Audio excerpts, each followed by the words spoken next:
Dinos, ¿es correcto que paguemos impuestos al emperador romano o no? ¿De quién es la cara que está en esta moneda? ¡César! Pues den al César lo que es del César, y a Dios lo que es de Dios. En el contexto bíblico, la idolatría no se limita simplemente a la oración de imágenes o divinidades extranjeras. Es una ruptura de la alianza, una traición directa al Dios liberador que acompaña a Israel en su historia.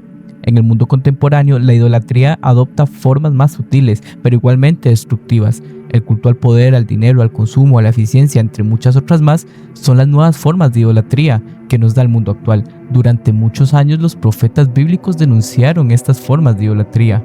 Hoy en día podemos ver cómo sus voces siguen interpelando nuestras estructuras socioeconómicas actuales. En el Antiguo Testamento los profetas denuncian la idolatría como una traición al Dios liberador que sacó a su pueblo de Egipto. En el Nuevo Testamento Pablo lo interpreta como una inversión del orden de los valores. Cambiaron al Dios de la gloria incorruptible por imágenes de hombres corruptibles y adoraron la criatura antes que al Creador. En su interpretación a los libros históricos, Jean-Louis Ska los describe como una historia de tesis, donde los profetas denuncian la infidelidad del pueblo y sus líderes. La idolatría no es solo un error religioso, sino una desviación ética y política. En Jueces 2, al abandono del Señor y el culto a Baal se traducen en invasiones, opresiones y caos social. Ska afirma que adoptar el culto a Baal significa optar por otros comportamientos, otras políticas y otros objetivos sociales y económicos. La idolatría es entonces una elección de modelo de sociedad, uno que excluye la justicia, la memoria del éxodo y la indignidad del pobre. Giancarlo Ravasi nos subraya que el profeta no es un adivino, sino un portavoz de Dios que denuncia las falsas seguridades. En su análisis de los falsos profetas, Ravasi muestra cómo la idolatría se institucionaliza con profetas cortesanos que anuncian paz cuando tienen algo que morder y declaran guerra santa cuando no se les paga. La idolatría se convierte en una economía del engaño. Ravasi cita Ezequiel 13:18, en el cual se denuncia a las profetisas que, en palabras de Ezequiel, cazan a la gente de mi pueblo para medrar de ellas.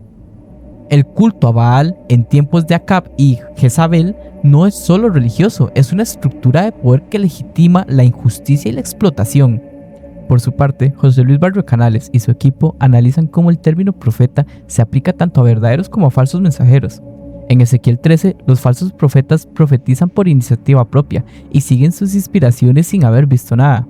Esta distorsión del mensaje divino es una forma de idolatría. Se reemplazan las palabras de Dios por intereses personales o institucionales. En contextos socioeconómicos, esto se traduce en el discurso que justifica la acumulación, la exclusión o el sacrificio del débil en nombre del progreso.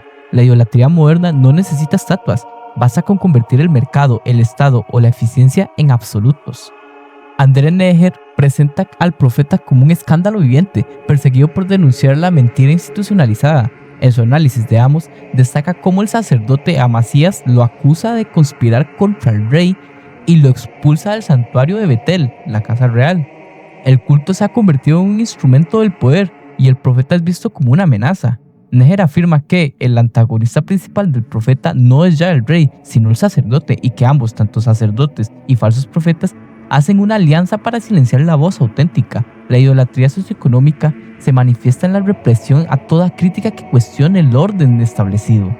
Esta idolatría renovada no solo distorsiona la relación con Dios, sino que reconfigura las relaciones humanas, normalizando la exclusión, la desigualdad y la explotación como si fueran inevitables o incluso virtuosas. En este contexto, la teología profética adquiere un papel urgente, no solo como denuncia, sino como discernimiento ético frente a los ídolos contemporáneos que se camuflan en discursos de progreso, éxito o seguridad.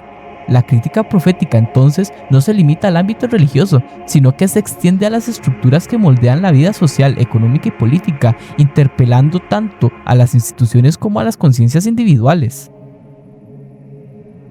En su obra, Que el rico se salva, Clemente no condena la riqueza en sí, sino el apego desordenado a ella. Afirma que el rico puede alcanzar la salvación si se libera del deseo de poseer y comparte con los necesitados. La idolatría aparece cuando el dinero se convierte en fin último, desplazando la búsqueda de la verdad y la virtud. Clemente propone una pedagogía espiritual. No es la riqueza la que impide la salvación, sino el alma esclavizada por ella. Por su parte, en sus sermones y cartas, San Agustín denuncia cómo la riqueza puede corromper la vida eclesial y provocar conflictos entre el populus y la nobleza. El episodio de Piniano y Melania en Hipona muestran cómo la comunidad cristiana presionaba para retener a los ricos como benefactores, confundiendo la vocación con la utilidad económica. Agustín advierte que esta codicia colectiva es una forma de idolatría. La congregación se dejó llevar por un momento de codicia colectiva. Para él la verdadera riqueza está en la comunión, no en la acumulación. Este episodio nos demuestra que la idolatría a los bienes materiales es algo que también afecta a los creyentes cristianos, y de hecho lo hace en gran medida. En su manifiesto a la nobleza cristiana de la nación alemana, Lutero denuncia la idolatría institucional del papado, que se protege tras las tres murallas para evitar la reforma, la separación entre lo espiritual y lo secular, la exclusividad en la interpretación bíblica y el monopolio sobre los concilios. Esta estructura permite el expolio económico de Alemania y convierte la iglesia en un sistema de poder y privilegio. Lutero escribe: nos hurtaron las tres azotes para quedarse sin castigo y practicar toda clase de villanías. La idolatría aquí es política y económica, disfrazada de una autoridad espiritual. Más allá de la posesión material, Clemente de Alejandría propone una pedagogía del desapego que no busca empobrecer al rico, sino liberarlo del dominio de sus bienes. La riqueza, en su visión, es una herramienta que puede ser usada para el bien o para el mal, dependiendo del estado del alma. Por eso insiste en que el problema no es el oro, sino el corazón que lo idolatra. En este sentido, Clemente introduce una ética del uso. El rico no debe renunciar a sus bienes, sino aprender a administrarlos con justicia, generosidad y templanza. La espiritualidad propone no es evasiva en sentido negativo, sino profundamente activa, una visión del interior que traduce en obras de misericordia, en solidaridad concreta con los pobres y en una vigilancia constante contra el orgullo que la riqueza puede engendrar. El alma esclavizada por el dinero no solo se aleja de Dios, sino que se pierden las capacidades de ver al otro como un hermano. San Agustín, por su parte, observa cómo la codicia no solo afecta al individuo, sino que puede contaminar a toda una comunidad. En el caso de Hipona, la presión del populus sobre Piniano revela una espiritualidad deformada por el deseo de poseer, incluso bajo formas religiosas. Agustín no condena la necesidad de recursos para sostener la iglesia, pero sí enuncia el modo en el que la riqueza puede convertirse en criterio de pertenencia, en instrumento de poder y en fuente de división. Para él, la verdadera espiritualidad no se mide por el tamaño de las basílicas ni por las cantidades de donaciones, sino por la humildad, la comunión y la caridad. En sus cartas, Agustín insiste en que el obispo debe ser pobre en espíritu, incluso si administra bienes materiales. La iglesia, en su visión, debe ser casa de comunión, no mercado de prestigios. La codicia, cuando se disfraza de necesidad pastoral, se convierte en una idolatría institucional. Martín Lutero lleva esta crítica al plano estructural. En su manifiesto, la riqueza no es solo una tentación personal, sino un sistema de corrupción que afecta a toda la iglesia. El papado, según Lutero, ha convertido la espiritualidad en mercancía. Indulgencias, privilegios, cargos eclesiásticos se venden como si fueran bienes de consumo. Esta economía religiosa no solo empobrece al pueblo, sino que pervierte el mensaje del Evangelio. Lutero no propone una pobreza idealizada, sino una reforma radical que devuelva a la iglesia su vocación profética. La espiritualidad, en su visión, debe ser libre, crítica y centrada en la palabra. Cuando la autoridad espiritual se convierte en instrumento de acumulación, se traiciona el corazón del cristianismo. Por esto Lutero no solo denuncia la codicia, sino que la vincula con la idolatría, un sistema que adora el poder, el dinero y la tradición por encima de la verdad. En los tres autores, la riqueza es una prueba espiritual. No se trata de condenar al rico, sino de discernir cómo sus bienes afectan su relación con Dios y con los demás.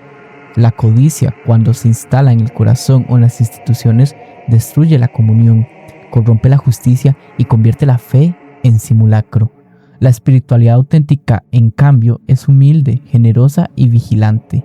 Clemente, Agustín y Lutero coinciden en que la salvación no depende de lo que se posee, sino de cómo se vive, de a quién se sirve y de qué se adora. La idolatría socioeconómica, tal como la han denunciado Clemente de Alejandría, San Agustín y Martín Lutero, no es un fenómeno marginal ni exclusivamente religioso. Es una distorsión profunda del orden espiritual, ético y comunitario, que se manifiesta cuando el dinero, el poder o el prestigio ocupan el lugar que corresponde a Dios, a la verdad y a la justicia. En cada época, esta idolatría adopta formas distintas. En el mundo grecorromano, Clemente la identifica en el apego desordenado a los bienes.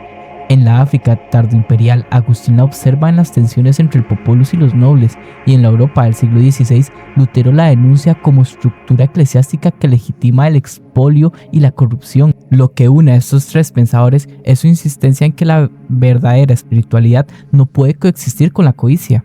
La riqueza en sí misma no es condenada por ninguno de ellos. Lo que se cuestiona es el modo en que se vive, se administra y se justifica. Cuando los bienes materiales se convierten en criterio de salvación, en instrumento de poder o en excusa para excluir a otros, se ha cruzado el umbral de la idolatría. Esta idolatría no necesita templos ni estatuas, se instala en las decisiones cotidianas, en las estructuras sociales, en los discursos religiosos y en las prácticas institucionales. Clemente propone una pedagogía espiritual que libera al rico del dominio de sus bienes, enseñándole a compartir, a discernir y a vivir con templanza. Agustín, desde su experiencia pastoral, advierte que incluso las comunidades cristianas pueden caer en la tentación de instrumentalizar las riquezas, confundiendo la vocación con la utilidad económica. Lutero, con su mirada profética, revela cómo la Iglesia puede convertirse en un sistema idolátrico cuando protege privilegios, vende indulgencias y se blinda contra toda reforma. Estos tres enfoques convergen en una misma convicción: la espiritualidad auténtica exige libertad interior, humildad y comunión. No basta con renunciar a los ídolos externos, es necesario desmantelar las lógicas internas que los sostienen. La codicia, cuando se disfraza de necesidad, de eficiencia o de autoridad, corrompe el alma y destruye la comunidad. Por eso la teología profética no es solo una crítica, sino una invitación a la conversión, a volver al Dios que libera, al prójimo que interpela y a la verdad que incomoda. El mundo contemporáneo, donde el mercado, el rendimiento y el consumo se presentan como valores absolutos, la voz de estos pensadores sigue siendo urgente. Nos recuerdan que la idolatría no es solo un error doctrinal, sino una injusticia estructural. Nos enseñan que la riqueza puede ser bendición o maldición, según el uso que se le dé, y nos exhortan a construir comunidades donde la espiritualidad no se mida por el poder, sino por la entrega, no por la acumulación, sino por la comunión. Así el combate contra la idolatría socioeconómica no es solo tarea de los profetas, sino de cada creyente que busca vivir con coherencia, con justicia y con esperanza, porque allí donde se rompe el vínculo con el dinero como ídolo, se abre el camino para reencontrarse con el Dios que no pide sacrificios, sino misericordia.